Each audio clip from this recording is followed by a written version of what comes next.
welcome to Basketball Talk Pro. I'm Ron Ekker.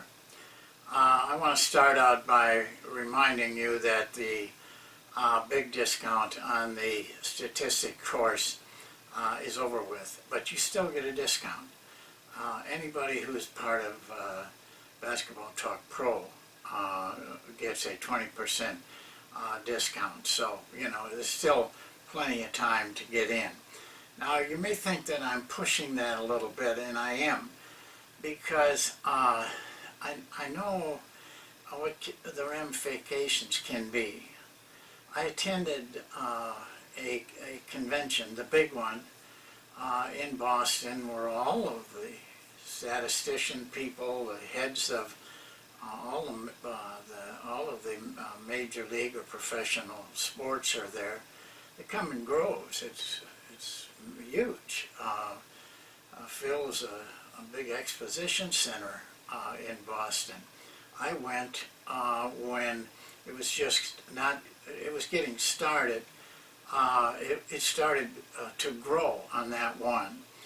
The head of every sport was there. Owners, coaches, they were there learning. And one thing that's just struck me, and I felt it, but then one of the owners of an NBA team made the statement there that he would never hire another coach who could not work with statistics. And I listened to the football people, the baseball people, and the message was always the same. They want coaches and administrators who can get involved in the statistical part of the game. You are taking a risk by not becoming at least acquainted with it. Don't cut off your one avenue that may cost you your job. It may cost you getting another good job because the guy you're competing with has learned it and is working with it. So I'm going to keep at that because I've seen the growth in the last 10 years, and I know what's going to happen in the next 10 years. If you're going to be a coach, you got to prepare yourself. Well, today we're going to embark on for me, a rather interesting, I shouldn't put it that way, it is very interesting, part of our game. It was brought to my attention by one of the members of Basketball Talk Pro. Within not 5 or 6 years, it was common that a team would have 30% to 31 or even higher percent of their rebounds, of their missed shots, they would rebound. So 30% of their shots were rebounded by their own team.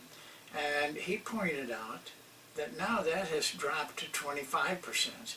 That's a really big drop when you consider through the years, and that there were years when you had to get 33, 34 to be in the top group in offensive rebounding.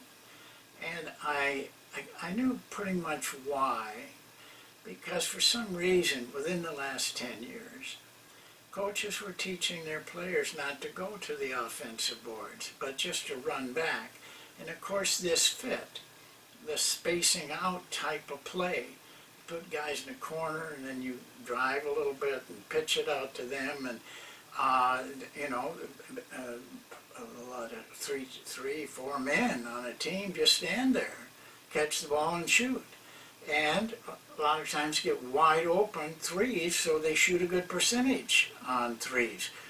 We have shown that in one of our other sessions that an uncontested three, they make 60-some% of the time, but it drops into the 30% if they get contested.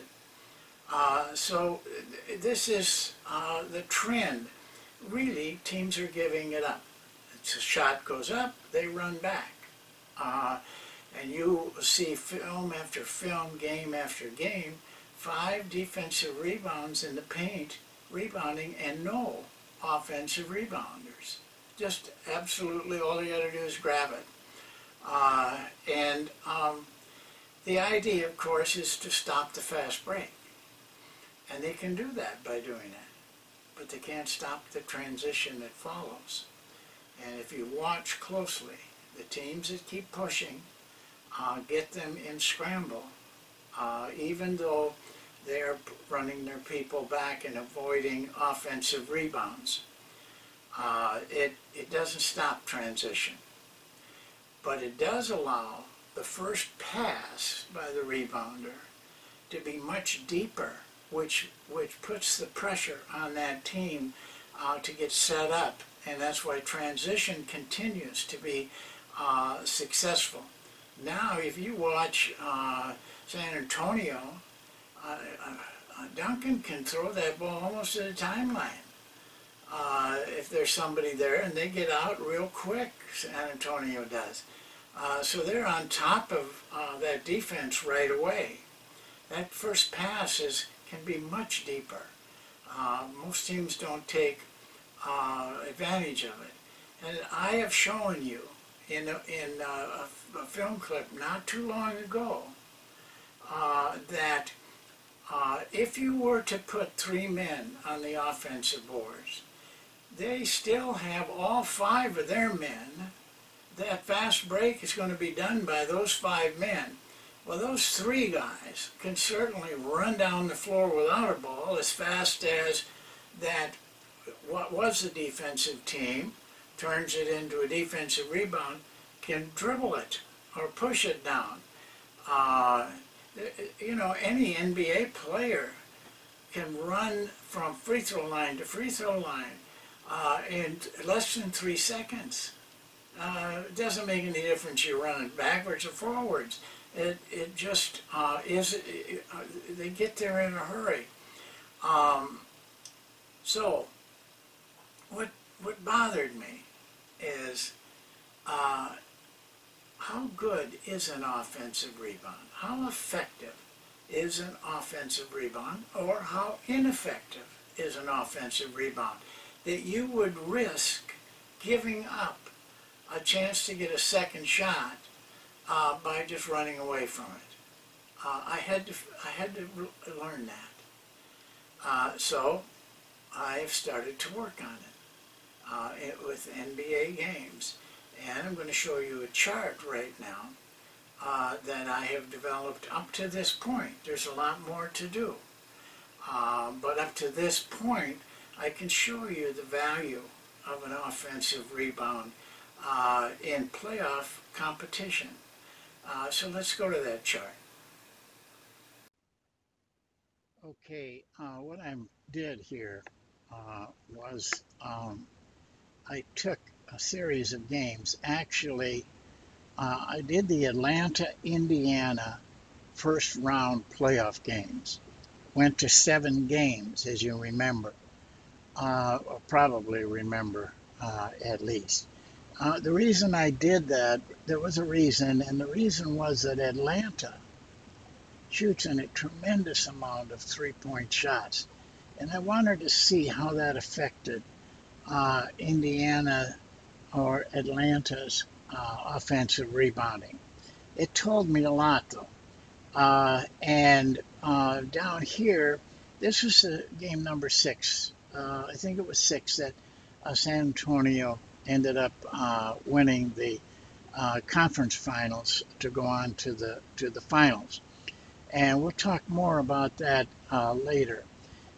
But what I did was I forgot to do made and attempted there, and I didn't want to go through the film again.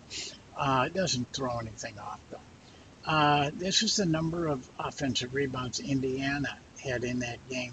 This is the number of offensive rebounds Atlanta had in the game. And this is the points they scored. Both of them scored 9 points on their offensive rebounds, which was very good. They had an OER of 1.50, Indiana, and Atlanta 1.29. Atlanta, of course, won that first game. But after that, I did take their field goal percentage. Now, this was strictly on the offensive rebounds, and it was not necessarily a putback. For example, there could have been a long offensive rebound, and they didn't go for the shot. They passed it, maybe passed it to see if the three-point guy was open. Or it could have been an offensive rebound right at the basket, and they passed it out, or for some other reason. I still counted those shots and points against the offensive rebound because they were a second attempt. And I'm trying to determine the value of an offensive rebound in a game. This was their shooting percentage game by game, team by team, and this is their OER, game by game, team by team. And so, we get a pretty good look. Now, I'll take you down to the totals, which are really what tell the story. And right here, in that 7-game series, and then the 1-game series between Atlanta and Oklahoma City, San Antonio and Oklahoma City, they had total of 84 rebounds. The shooting percentage on those 84 rebounds when they got a shot was 59%. That included, by the way, threes. They lumped them all together like the NBA does. So they made 32 of their 54 attempts. This is the number of points scored on those offensive rebounds, and this was the OER overall for all the teams on the offensive rebound possession. And so all of these numbers are very good. I mean, you're shooting 59% on field goal attempts. You win a lot of games. That's a high level. And 1.15, as you guys know, if you went through the first lesson already, that's a very good OER. Much better than they would get running a play or any kind of half court. The only thing better, and this would be transition at the end of the fast break, probably can do better. But you can see offensive rebounding is a very effective way to score. Not something you want to give up, I don't believe. But here's interesting. San Antonio, who I knew would have probably more offensive rebounds than any other team. San Antonio had 16 offensive rebounds. Look up through here. And they were 7 for 8 on the shots they got from those rebounds. And they scored 17 points. So they had a shooting percentage of 88%. They had an OER of 1.06. They won this game. Oklahoma City, 6 rebounds, 6 points. That's an 11-point difference just in their offensive rebounding. And as I recall that game, I think they won by, 4 or 5. So without those offensive rebounds, they would have been in trouble. This really shows the impact of offensive rebounds.